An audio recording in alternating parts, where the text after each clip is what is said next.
सर्वमङ्गलमाङ्गल्यं सर्वकल्याणकारकं प्रधानं सर्वधर्माणां जयनं जयतु शासनं। मैं नमो तीर्थनायक को, नमो ओंकार वाणी को, नमो उन कुंद प्रभु को जिन्होंने ओंकार धारण की। अहो उपकार जिनवर का, कुंद का दिव्य वाणी का, जिन कुंद ध्वनि दाता उन कहान स्वामी का। सर्वव्यापीक चिद्रूप स्वरूपाय परात्मने, सोपलब्धि प्रसिद्धाय ज्ञानानंदात्मने नमः। श्री प्रवचन सार जी परमागम टीकाकार आचार्य अमृतचंद्र देव द्वारा ग्रंथ की समाप्ति उपरांत जो परिशिष्ट लिखा उसमें 47 नय का वर्णन आया है। तो अपना द्रव्य नय की चर्चा हो गई, पर्याय नय की चर्चा अपनी चल रही थी, लगभग हो गई है। उसमें थोड़ा विषय और बाकी है, वो अपन देखते हैं। 24 नंबर पेज है नय प्रज्ञापन नाम की पुस्तक में कि द्रव्य दृष्टि से जो वस्तु सामान्य एक रूप रहती है, मिला उसमें 25 होगा या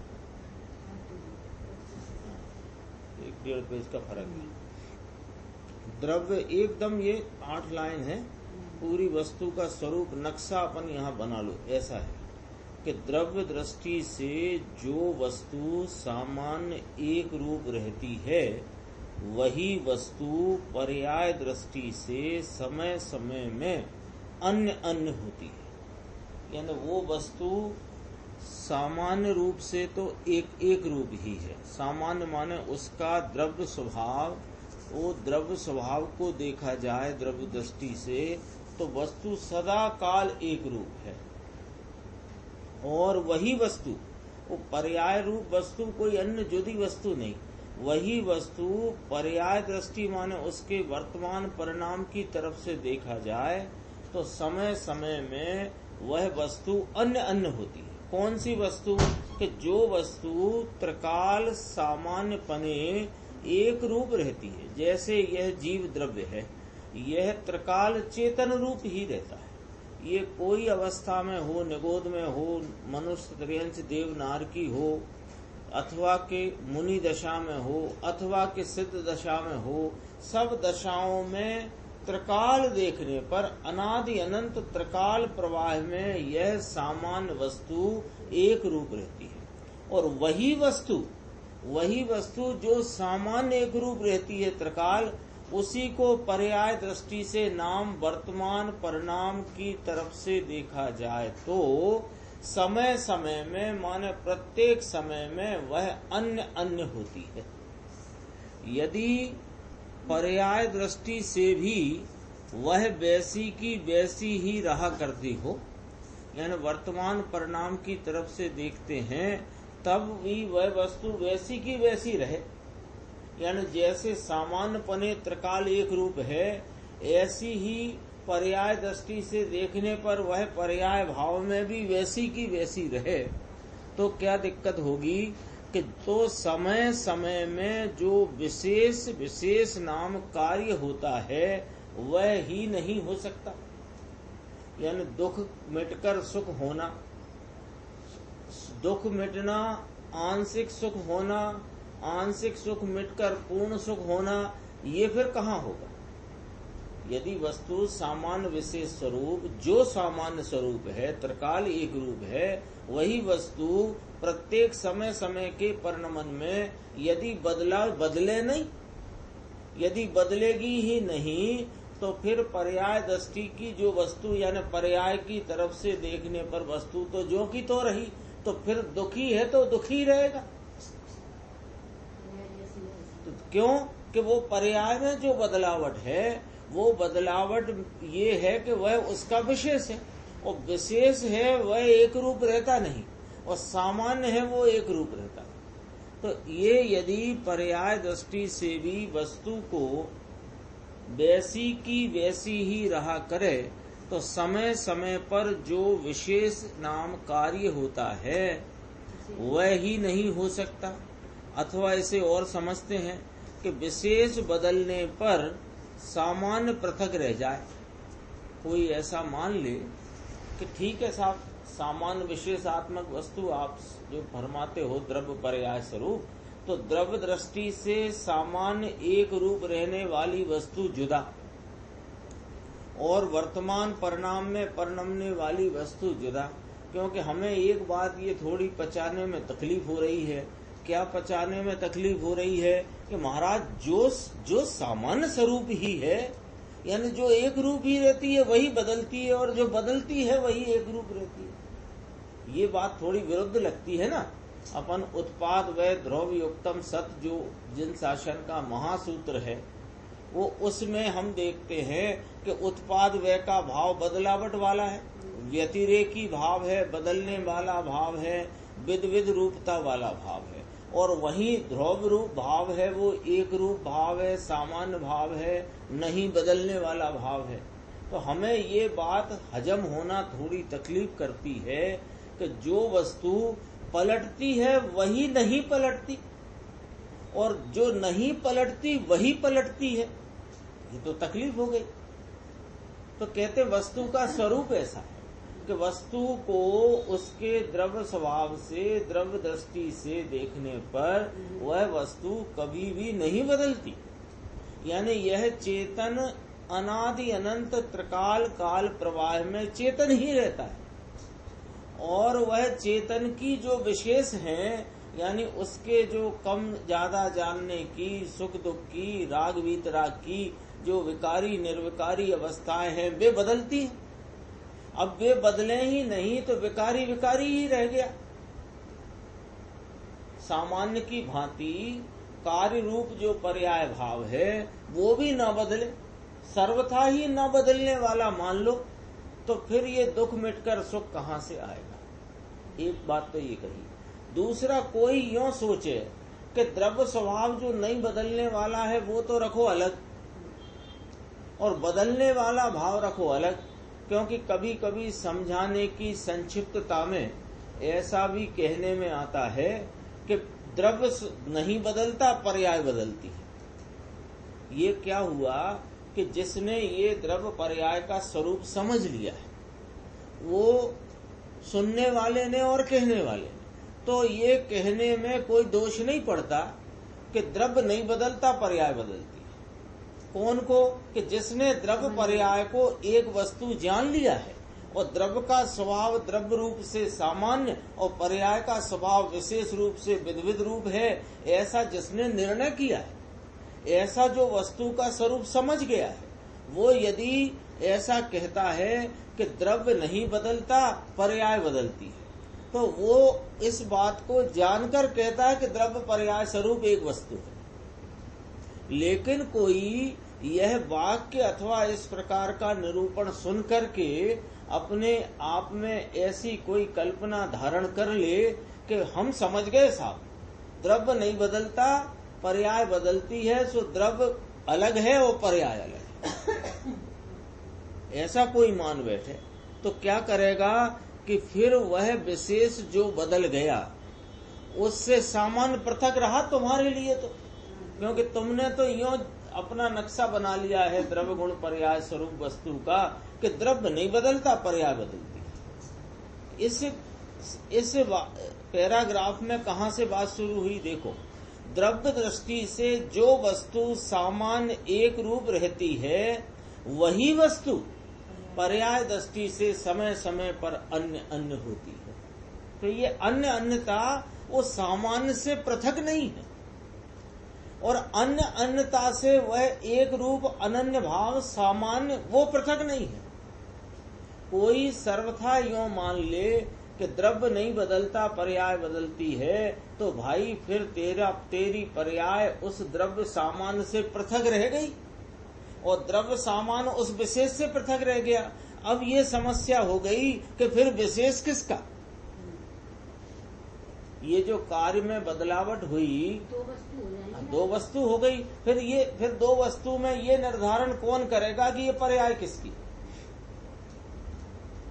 तो पर्याय किसकी? तो कहते हैं कि उत्पाद व द्रव्ययुक्तम सत।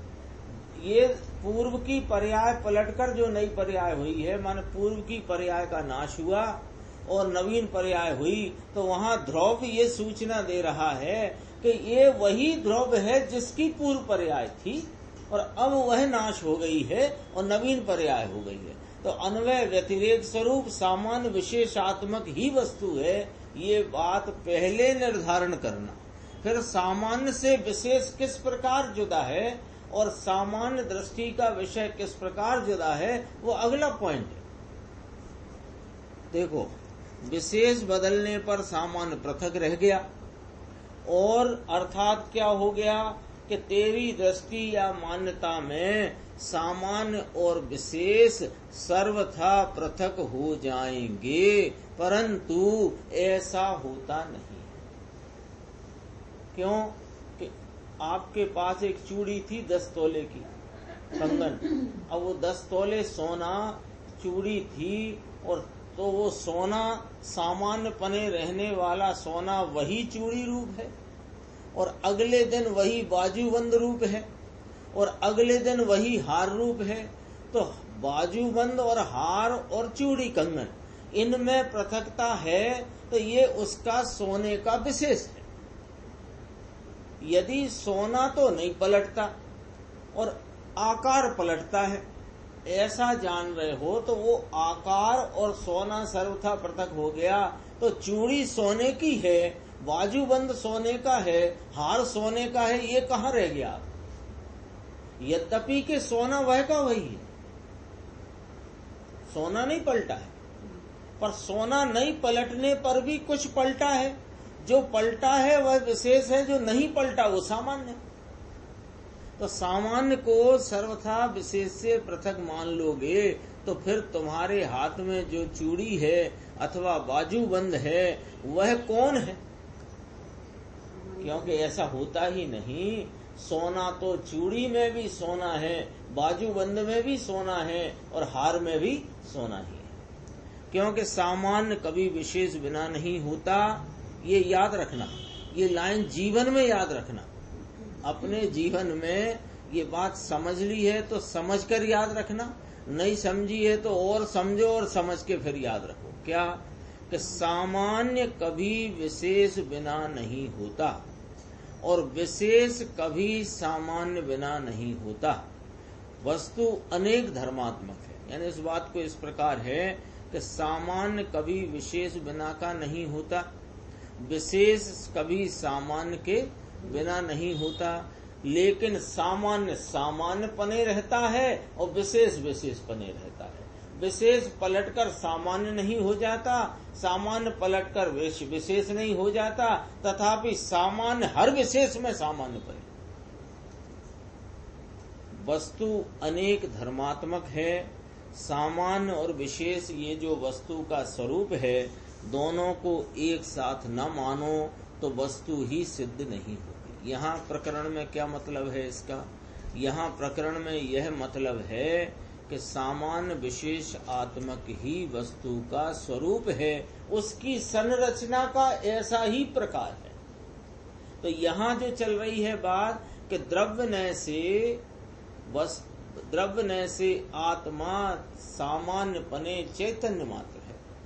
जैसे कि वस्त्र मात्र है, उसमें हमने उसके ताना बाना लंबाई चौड़ाई रंग आदि को गौण कर दिया है, नहीं ये नहीं गौण कर दिया है, और वस्त्र को वस्त्र रीति से देखने पर वस्त्र वस्त्र ही है।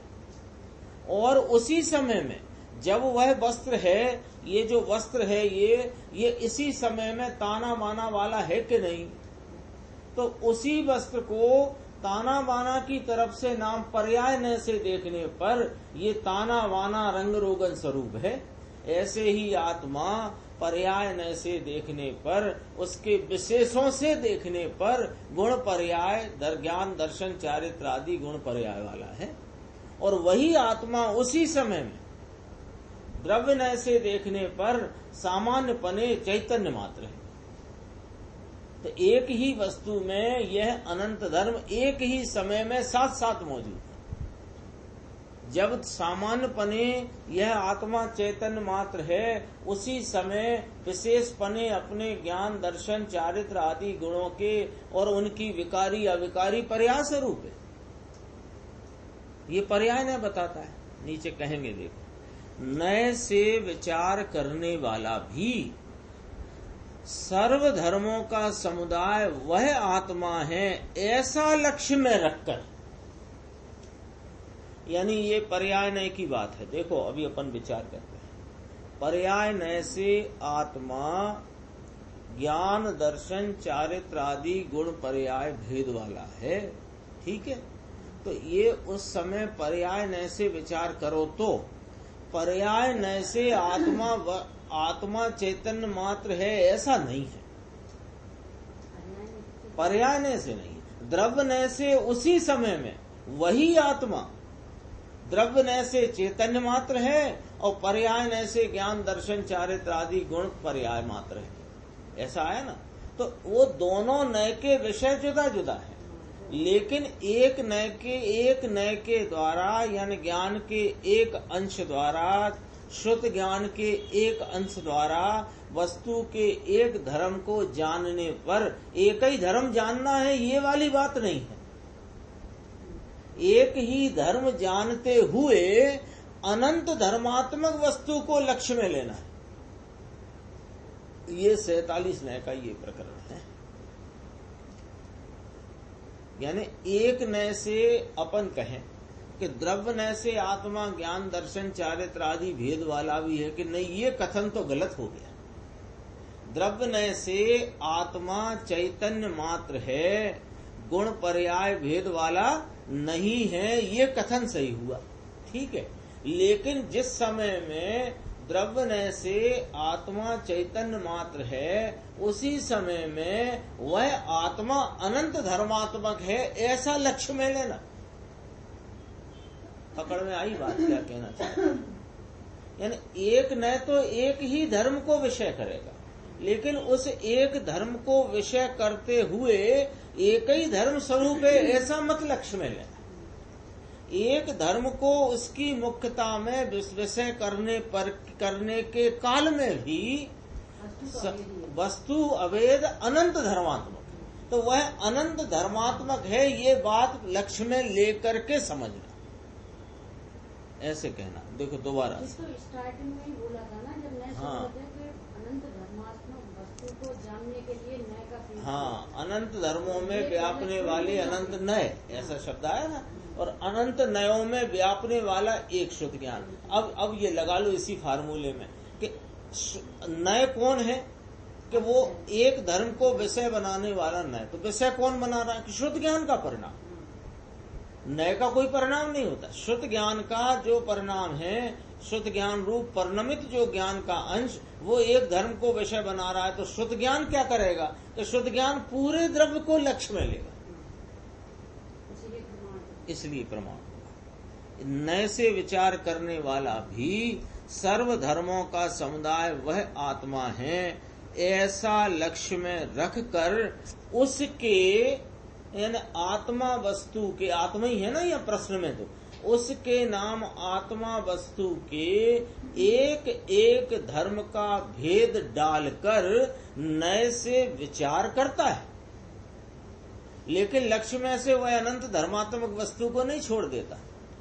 तो ऐसा जो तत्व के विचार के काल में ऐसे धर्मों से क्या निश्चित करना चाहिए? वस्तु का धर्म नहीं, वस्तु को निश्चित करना चाहिए। एक एक शब्द गुरुदेव का बहुत कीमती है। 45 वर्षों तक जो अपने सुबह 1 घंटे, दोपहर 1 घंटे, शाम को आधा घंटे चर्चा, वो एक एक शब्द उनका कीमती निकल करके आया। ये जो नय का प्रकरण है, ये ज्ञान प्रधान शैली के प्रवचन सार नामक ग्रंथ में यह आचार्य अमृतचंद्र देव ने ये 47 नयों का वर्णन आत्मा को जानने के लिए किया। क्योंकि प्रश्न रखा ना, आत्मा कौन है तथा कैसा है, तथा यह किस प्रकार जानने में आता है। यही प्रश्न किया ना। तो जानने का यहाँ ज्ञान प्रधानता से जनाया गया। तो अब देखो गुरुदेव क्या कहते हैं। अपन ने क्या देखा कि एक एक नए, पीछे से ही नए से विचार करने वाला भी सर्वधर्मों का समुदाय वह आत्मा है, ऐसा लक्ष्य में रखकर उसके एक एक धर्म का भेद डालकर नए से विचार करता है।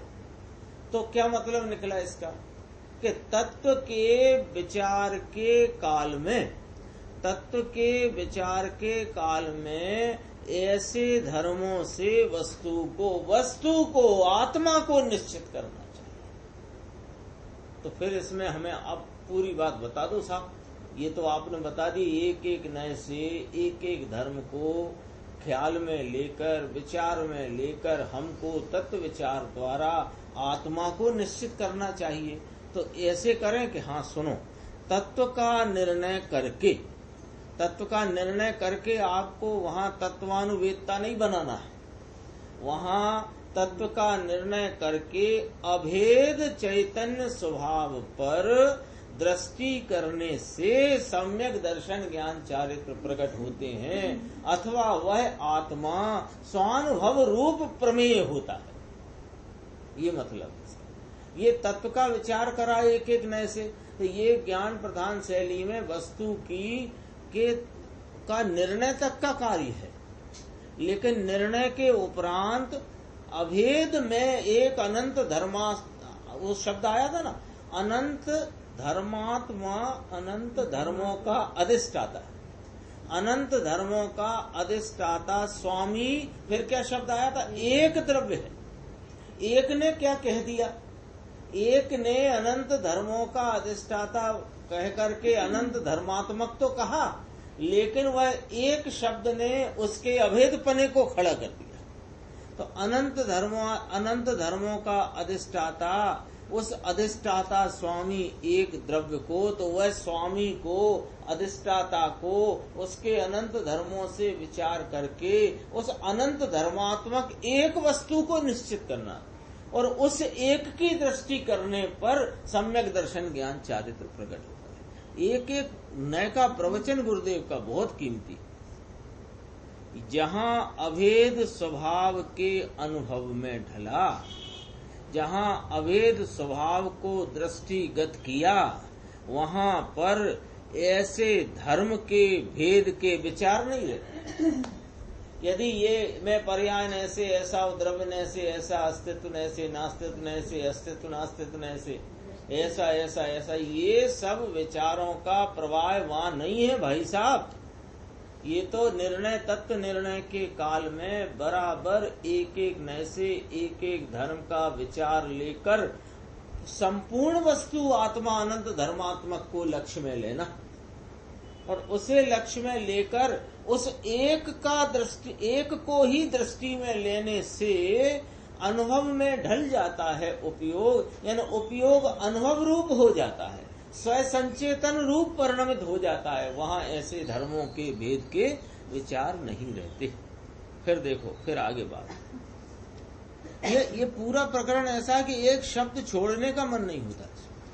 नए से एक धर्म को देखने पर भी दृष्टि में तो पूरी वस्तु आ ही जाती है, और तब ही एक धर्म के ज्ञान को नए कहा है। देखो ये क्या कहना चाहते हैं कि नए माने क्या? ज्ञान का वह अंश जो वस्तु के एक धर्म को विषय करे, उसका नाम नए। तो उसको नए कैसे कहा? यदि वह नए संपूर्ण वस्तु को लक्ष्य में नहीं लेता और संपूर्ण वस्तु को नहीं जानता, तो इस नए को नए नहीं कहते, नयाभास कहते हैं। क्यों? कि नए जो है वास्तव में सम्यक शुद्ध ज्ञान का अंश है कि नहीं? तो सम्यक शुद्ध ज्ञान का अंश है। सम्यक शुद्ध ज्ञान को दूसरे शब्दों में कहो भाव शुद्ध ज्ञान का अंश है। भाव शुद्ध ज्ञान को और दूसरे शब्दों में कहो कि अनुभव रूप ज्ञान का अंश है। तो अनुभव रूप ज्ञान का अंश है, तो अनुभव एक का होता है कि अनेक का होता है?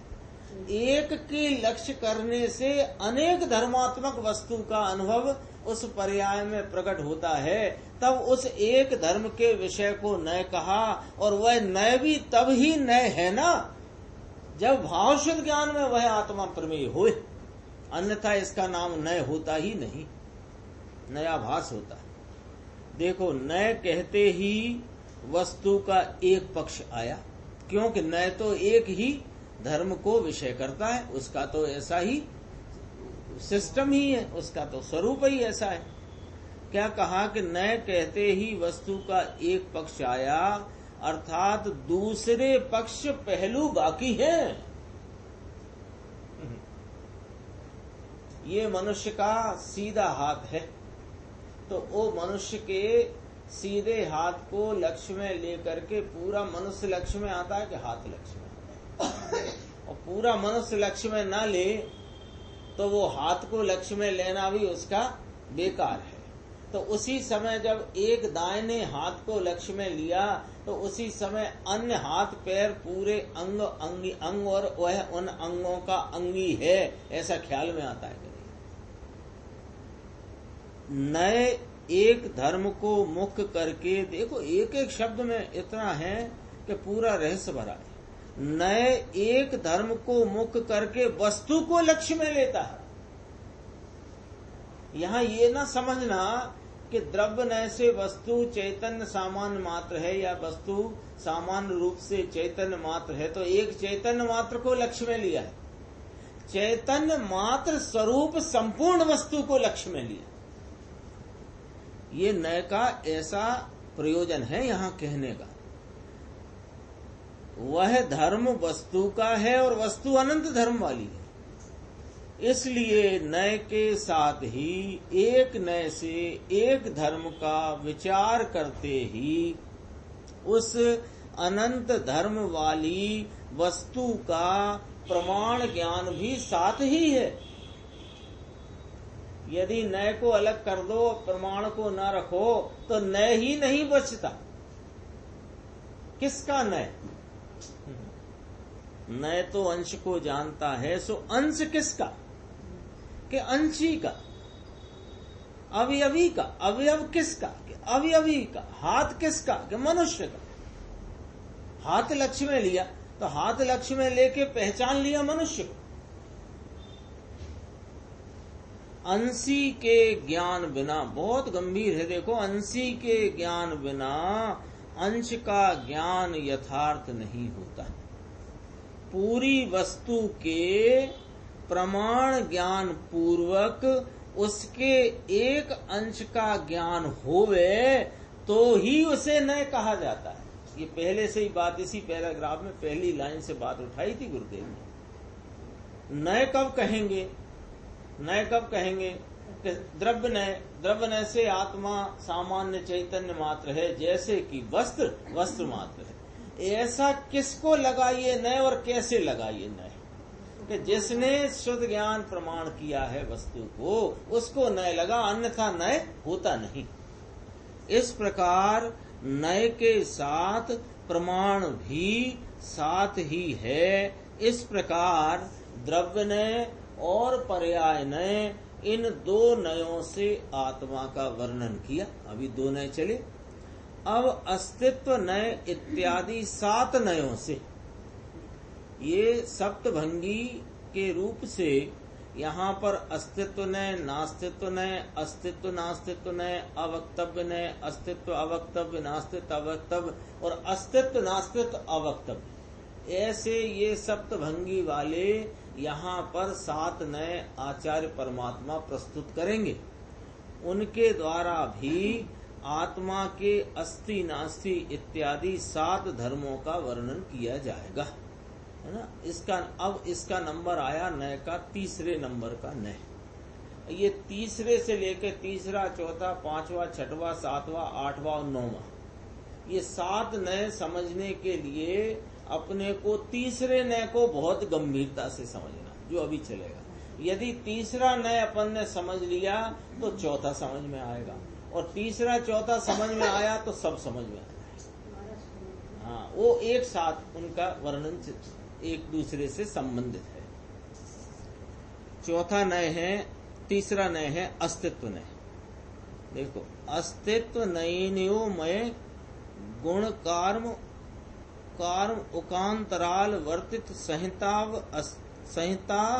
व स्थल लक्ष्योन्मुख विशिखवत स्वय द्रव्य क्षेत्र काल भावेर अस्तित्ववत।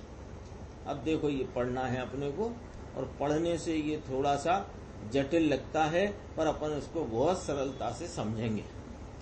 आत्म द्रव्य, थोड़ा भाषा इसकी जटिल है तो थोड़ा शब्दों पे अपन ध्यान देना। आत्म द्रव्य अस्तित्व नय से, स्वय द्रव्य क्षेत्र काल भाव से। तो अपन ये स्वय शब्द जो इसमें आदि दीपक है सब में लगा दो कि अस्तित्व नय से स्वय द्रव्य, स्वय क्षेत्र, स्वय काल, स्वय भाव से अस्तित्व वाला है। बात तो इतनी सी कही, कितनी कही कि यह आत्म द्रव्य कैसा है कि अस्तित्व नय से अस्तित्व वाला है, ऐसा लो पहले। आत्म द्रव्य अस्तित्व नय से अस्तित्व वाला, ये तो सरल है बात। अस्तित्व माने उसकी सत्ता, उसकी सत्ता, तो वो सत्ता स्वरूप है। अस्तित्व नय से आत्म द्रव्य अस्तित्व नय वाला है। उसका अस्तित्व कैसा है कि स्वय द्रव्य, स्वय क्षेत्र, स्वय काल, स्वय भाव रूप, स्वय चतुष्टय स्वरूप है। स्वय क्षेत्र, स्वय द्रव्य, स्वय क्षेत्र, स्वय काल, स्वय भाव। तो सरल हो गया ना ये? क्या सरल हो गया? आत्म द्रव्य अस्तित्व नय से अस्तित्व वाला है, और वह अस्तित्व स्वय द्रव्य, स्वय क्षेत्र, स्वय काल, स्वय भाव स्वरूप चतुष्टय का है। हो गया? अब देखो कि ये स्वय द्रव्य, स्वय क्षेत्र, स्वय काल, स्वय भाव क्या है, ये समझना है। तो आचार्य परमात्मा अपने को एक उदाहरण प्रस्तुत करते हैं कि लोहमय है द्रव्य। स्वय द्रव्य कैसा? लोहमय। किसका? बाण का उदाहरण है। किसका उदाहरण है? बाण का। धनुष बाण होते ना, तो धनुष बाण में सबने देखी, रामायण अभी चल रही थी, तो धनुष बाण, तो धनुष बाण में ये बाण की बात है, धनुष वनुष की नहीं है, धनुष की बात नहीं है। हाँ, अभी समझाएंगे। बात किसकी है? बाण की। तो बाण का अस्तित्व सिद्ध करते हैं। कैसे? कि उसके चतुष्टय से। बाण का चतुष्टय कैसे है वो समझा दो आप हमें पहले। कि देखो, बाण द्रव्य से लोहमय है, ठीक है, और बाण डोरी और धनुष के मध्य में स्थित वो उसका क्षेत्र है। किसका? बाण का। और संधान दशा में ऐसी प्रत्यंचा खिंची हुई है और बिल्कुल छूटने को तैयार, ऐसी संधान दशा में ये उसका काल है, और वह लक्ष्योन्मुख है।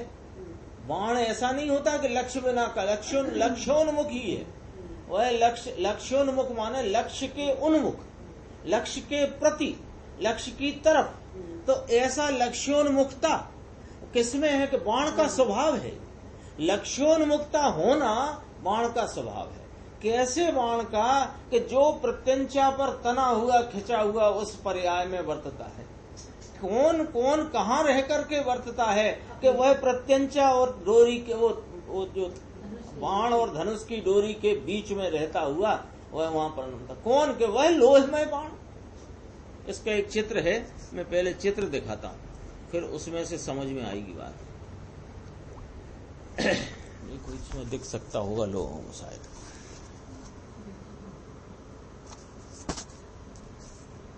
दिख पा रहा है कि नहीं दिख पा रहा? आप लोगों को दिख रहा है? ये देखो, इसमें एक तीर कमान बना हुआ है ना। अपने को उस तीर कमान में तीन चीजें दिख रही हैं। एक सामने का बाण दिख रहा है, उसके नीचे डोरी वो सामने का वो धनुष दिख रहा है, उसके नीचे धनुष डोरी से कसा हुआ दिख रहा है, और एक वहां पर बाण दिख रहा है। ठीक है, अपने को किसके अस्तित्व की यहाँ उदाहरण में लिया गया है? बाण का अस्तित्व। ठीक है, तो बाण का द्रव्य कौन है? कि लोहमय। और कहाँ है बाण? कि बाण वह धनुष और डोरी के बीच में है, वही है ना। कैसा है? किस प्रकार है? वो उसकी वर्तमान अवस्था धनुष डोरी के बीच के क्षेत्र में रहा बाण की वर्तमान अवस्था क्या है कि वह दोनों के बीच में तना हुआ संधान अवस्था में है। और संधान अवस्था में क्या किस भाव से रहा हुआ है कि लक्ष्योन्मुखता के भाव से रहा। तो बाण का द्रव्य कौन हुआ कि लोहमय। क्षेत्र कौन हुआ कि बाण और डोरी के बीच में खिंची हुई अवस्था।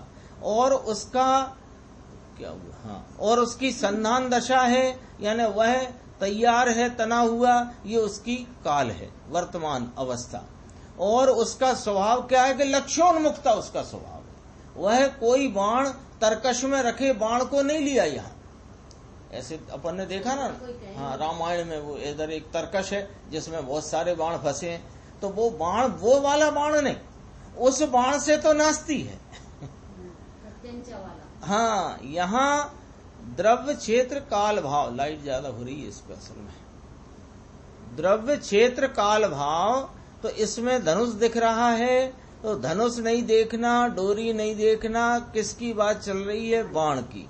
बाण का द्रव्य लोहमय, बाण की क्षेत्र वो धनुष और डोरी के बीच में, और बाण का काल उसकी संधान अवस्था, और उसका स्वभाव लक्ष्योन्मुख। साइड में लिखा है ना, देखो, लोहमय बाण वह द्रव्य है, कमान और डोरी के मध्य में है, ये उसका क्षेत्र है।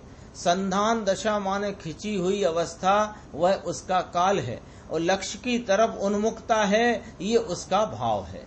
ये बाण का स्वद्रव्य, बाण का स्व क्षेत्र, बाण का स्वकाल, और बाण के स्वभाव से बाण का अस्तित्व सिद्ध हुआ ना। अब अपन इसको आत्मा पे घटाते हैं। चित्र तो सबके ख्याल में आ गया है।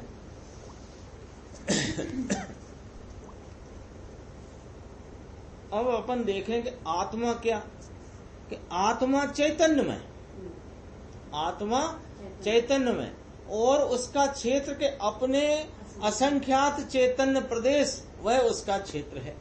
और उसकी जो कुछ भी वर्तमान अवस्था है, वह उसका काल है।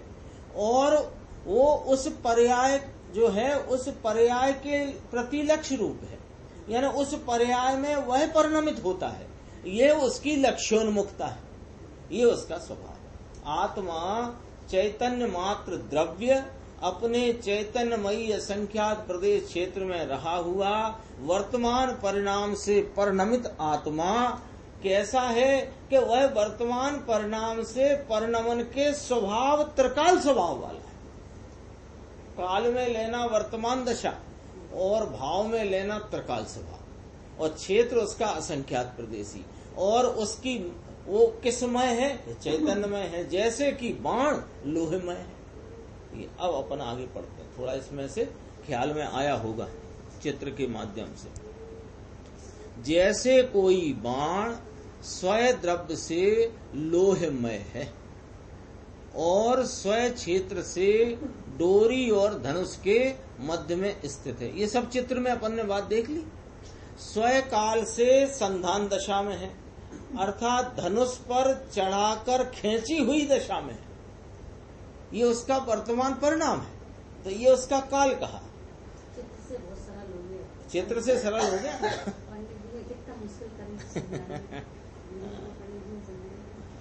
ये तो थोड़ा चित्र से, गुरुदेव ने जब ये व्याख्यान करा था तो किसी ने उनके पास लाके एक धनुष बाण रख दिया, कहीं से आते नहीं, रामलीला में चलते हैं नाटक वाटक में, तो वो उनने वहां लाके रख दिया। गुरुदेव ने तो उठाया नहीं, वहां किसी ने पकड़ लिया तो गुरुदेव ने समझा दिया।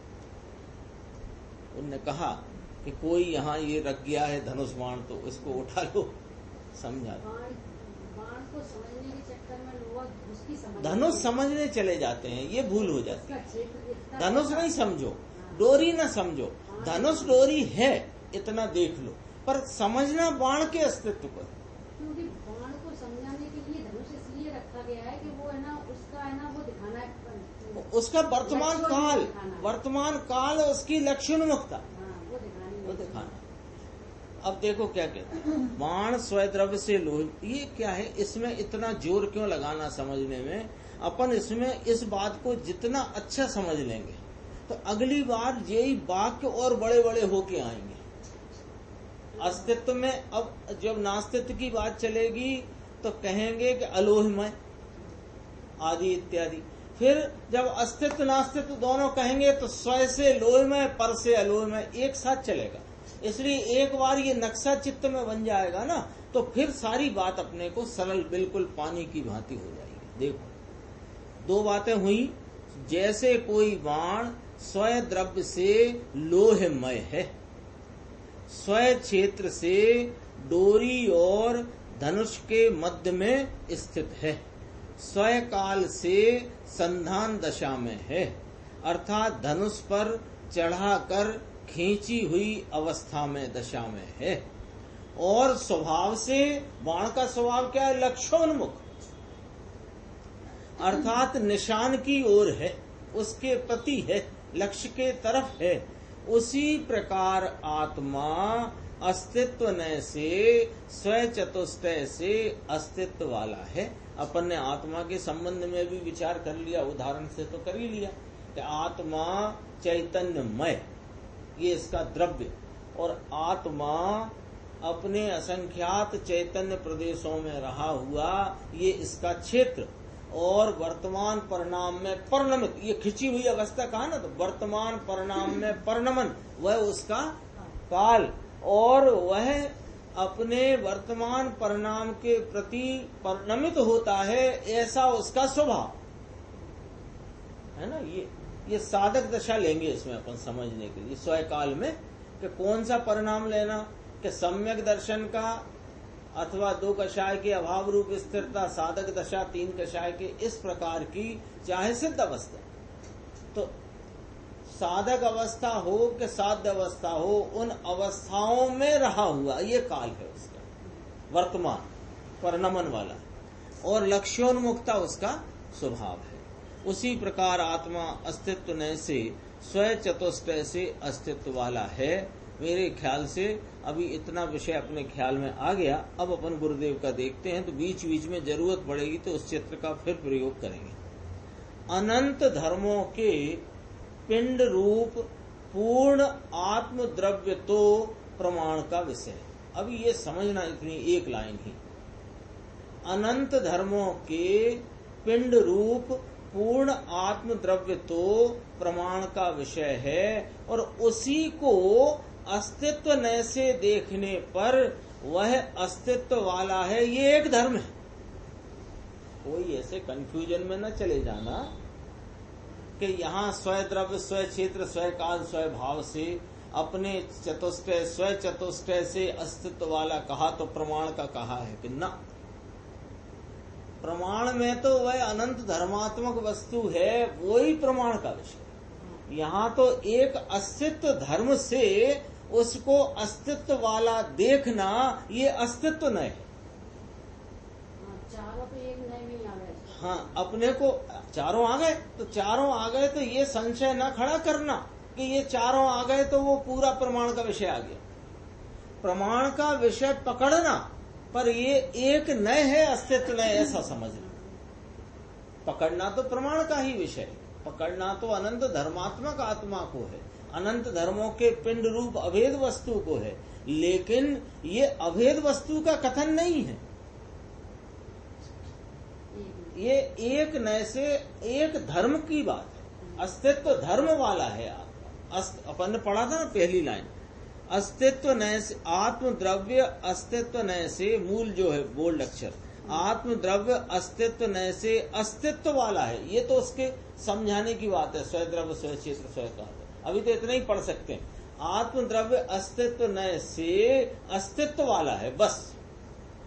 अब इतना पढ़कर फिर उसमें स्वय द्रव्य, स्वय क्षेत्र, स्वय काल, स्वय भाव, तो उसके लिए बाण का उदाहरण आया, और उस प्रकार आत्मा के चतुष्टय की चर्चा है। देखो, स्वय द्रव्य क्षेत्र काल भाव से आत्मा अस्तित्व वाला है, इस प्रकार अस्तित्व नए स्वय से अस्थि को ही लक्ष्य में लेता है, लेकिन पर से नास्तित्व भी तो वस्तु में पड़ा है, वह लक्ष्य में नहीं है, लेकिन उसी समय पर से नास्तित्व नए वाला है, ये भी वह आत्मा है। इस प्रकार अस्तित्व न से अस्तित्व नय स्वयं से अस्थि को ही लक्ष्य में लेता है, पर से आत्मा नास्तित्व रूप है, वह बात नास्तित्व नय में आएगी। अस्तित्व धर्म को जाने वह अस्तित्व नय, और नास्तित्व धर्म को जाने वह नास्तित्व नय। ठीक है ना। प्रमाण ज्ञान से पूर्ण वस्तु की स्वीकृति पूर्वक आत्मा अनंत धर्मों का अधिष्ठाता स्वामी एक द्रव्य है, ऐसी स्वीकृति रख करके अस्तित्व वाले धर्म को अस्तित्व नय से जानता है, तो उसके एक पक्ष को मुख्य करके जाने, उसका नाम नय है। वस्तु अपने अनंत भावों से भरी हुई है, भाव रहित कोई वस्तु नहीं होती। वस्तु को पहचानने के लिए उसमें भरे हुए भावों को जानना चाहिए। वस्तु के भावों को, धर्मों को जाने बिना उसकी प्राप्ति नहीं होती। जैसे बाजार में कोई वस्तु जान लेने जाए, कहाँ गया, वस्तु को, हाँ, वस्तु को उसका भाव जान लेता है। ये इधर आ गई। बाजार में कोई वस्तु लेने जाए तो उसका भाव जान लेता है, लेना है लौकी, तुरई, तरबूज, जान लेता है। उसी प्रकार यहाँ चैतन्य वस्तु की प्राप्ति के लिए उसमें विद्यमान उसके स्वयं भावों को जानना चाहिए। ये वस्तु में अनंत स्वभाव हैं, उनमें यह अस्तित्व स्वभाव, ये जो कहा ना, उसके स्वयं भावों को, ये चतुष्टय वाला स्वभाव नहीं, उसके अनंत जो धर्म हैं उनको जानना चाहिए। वस्तु में अनंत स्वभाव हैं।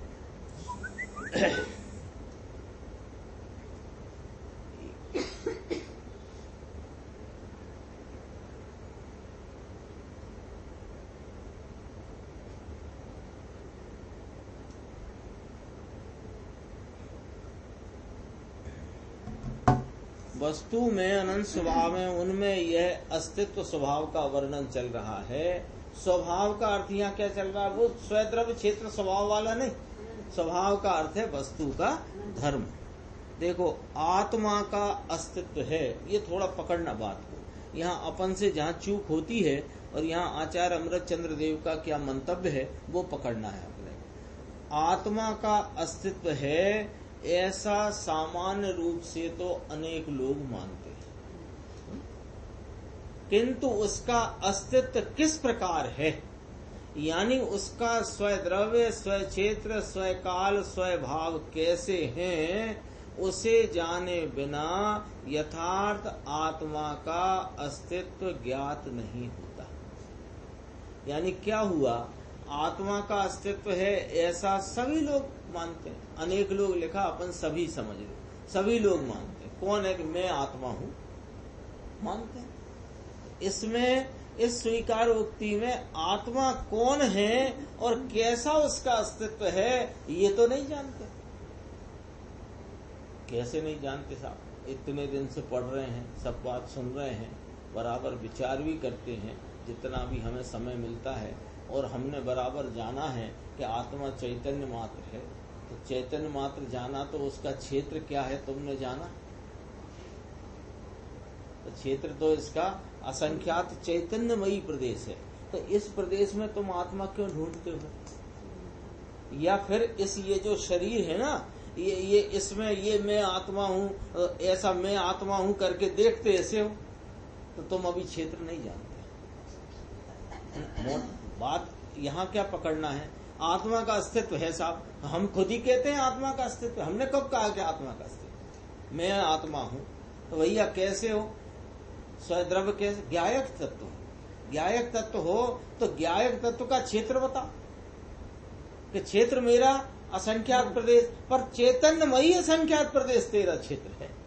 उन आकाश प्रदेशों में जो अचेतन क्षेत्र में व्याप्ता हुआ ये शरीर आदि है, ये तेरा क्षेत्र नहीं।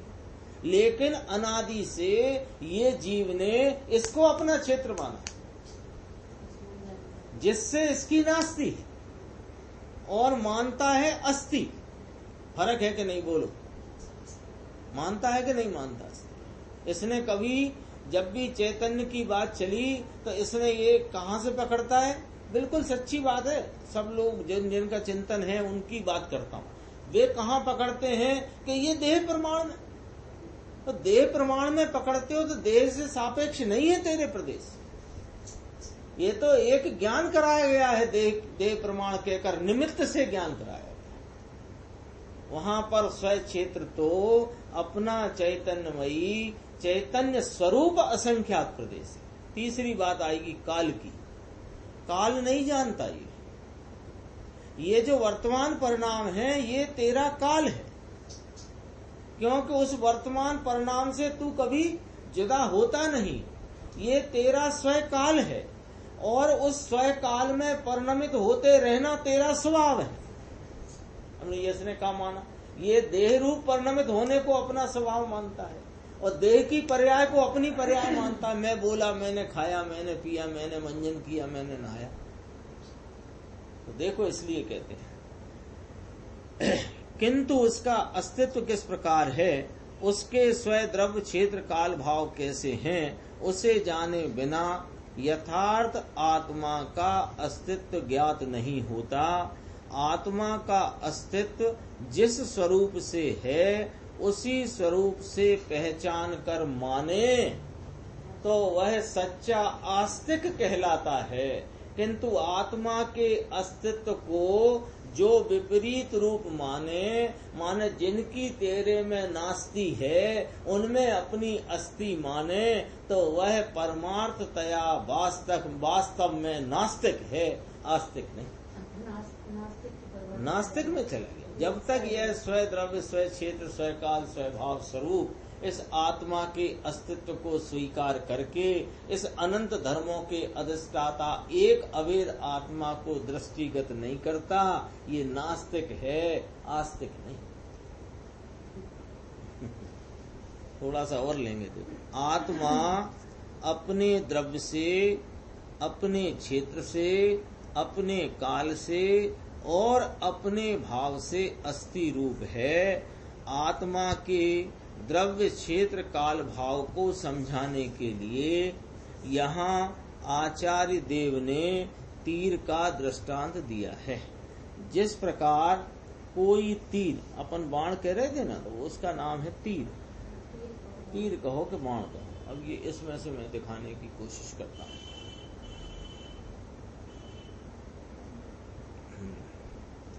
तो ये जिस प्रकार कोई तीर स्वय द्रव्य से लोहमय है, अपन ने देखा था, तीर स्वय द्रव्य से लोहमय है, स्वय क्षेत्र से कहाँ है, डोरी और कमान के मध्य में स्थित है, और स्वय काल से कहाँ है कि संधान दशा में अर्थात धनुष पर खिंची हुई स्थिति में है, और स्वय भाव से लक्ष्योन्मुख अर्थात निशान के सन्मुख है। इस प्रकार वह तीर अपने द्रव्य क्षेत्र काल भाव रूप स्वय चतुष्टय से अस्तित्व वाला है। ये चित्र में बराबर स्पष्ट है ना। ये जिस प्रकार का वर्णन आया वो चित्र में यहाँ पर स्पष्ट दिखाई देता है। ये चित्र भी भेज देंगे फेसबुक पे और व्हाट्सएप में, तो देख सकते हैं बाद में।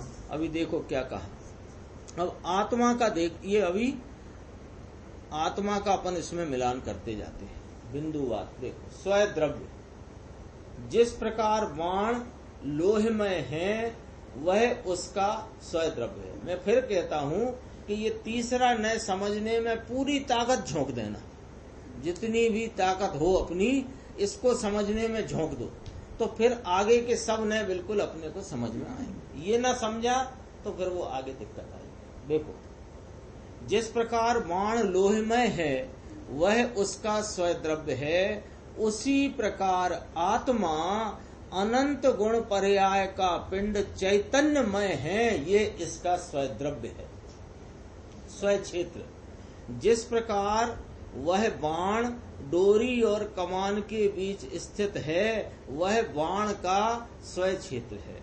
इसी प्रकार आत्मा अपने असंख्य चैतन्य प्रदेशों में स्थित है, ये इसका स्वय क्षेत्र है। हो गई दो बातें। तीसरी बात, स्वय काल क्या है कि जिस प्रकार बाण छूटने की तैयारी में, ये काल समझा ना, स्वय काल, जिस प्रकार बाण छूटने की तैयारी में अर्थात खिंची हुई अवस्था में है वह उसका स्वय काल है, उसी प्रकार आत्मा अपनी साधक आदि वर्तमान अवस्था में है वह उसका स्वय काल है। यहाँ साध्य नहीं लिया क्योंकि ये छद्मस्त की बात ली है, हाँ शुद्ध ज्ञान की बात ली है, तो इसमें साधक को लिया है, ठीक है, वादक भी न लिया क्योंकि भाव शुद्ध ज्ञान नए रूप तो साधक को ही है।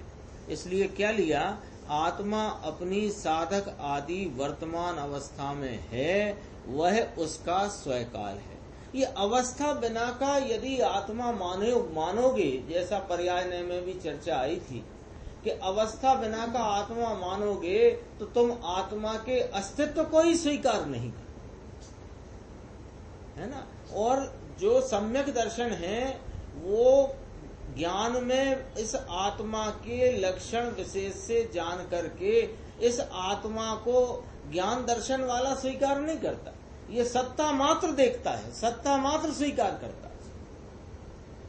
तो वो अस्तित्व ही यदि तुमने बराबर निर्णय में न लिया तो वह कैसे अपने को सम्यक दर्शन रूपी धन प्रकट हो सकता है। आत्मा अपनी साधक आदि वर्तमान अवस्था में है वह उसका स्वय काल है। अब स्वयभाव कहते हैं। चौथा, जिस प्रकार अपने निशान के सन्मुख रहने रूप भाव है वो बाण का, बाण का तीर का भाव क्या है, लक्ष्योन्मुख, वह तीर का स्वय भाव है। उसी प्रकार अब देखना, ये थोड़ी बात गंभीर है, उस काल की पर्याय के सन्मुख हुआ आत्मा, उस काल की पर्याय के सन्मुख हुआ आत्मा का जो त्रिकाली भाव है वह उसका स्वभाव है। अभी देखना, ये पर्याय की सन्मुखता कहकर के ये नहीं कहना है कि पर्याय दृष्टि वाला, तो ये बात हटा देना चित्त में यदि उठी हो कि पर्याय दृष्टि की तो बात नहीं कर रहे कि नहीं, ये तो भैया भाव शुद्ध ज्ञानी की बात चलती है, उसकी बात नहीं कर रहे हैं। और बात किसकी कर रहे हैं कि समझो, त्रिकाली भाव की बात कर रहे हैं। तो त्रिकाली भाव क्या है इस आत्मा का कि अपने उस काल के परिणाम में परिणमित होना, ये इसका त्रिकाली स्वभाव। आत्मा का कोई वस्तु लो, पर्याय स्वभाव है, तो वो उसका यहाँ क्या लेना, उस काल की पर्याय के सन्मुख, क्योंकि अस्तित्व जो है वो वर्तमान सत्ता का सूचक है। वर्तमान के बिना सत्ता की बात ही नहीं होती है। तो वर्तमान में काल में वर्तमान लेना, और वो वर्तमान काल में जो उस अवस्था में है वह उस अवस्था में कौन है कि वो उसका त्रिकाली स्वभाव है, सो वो वर्तमान अवस्था। बाण का स्वभाव है लक्ष्योन्मुखता, तो लक्ष्य के प्रति उन्मुख रहना बाण का स्वभाव है।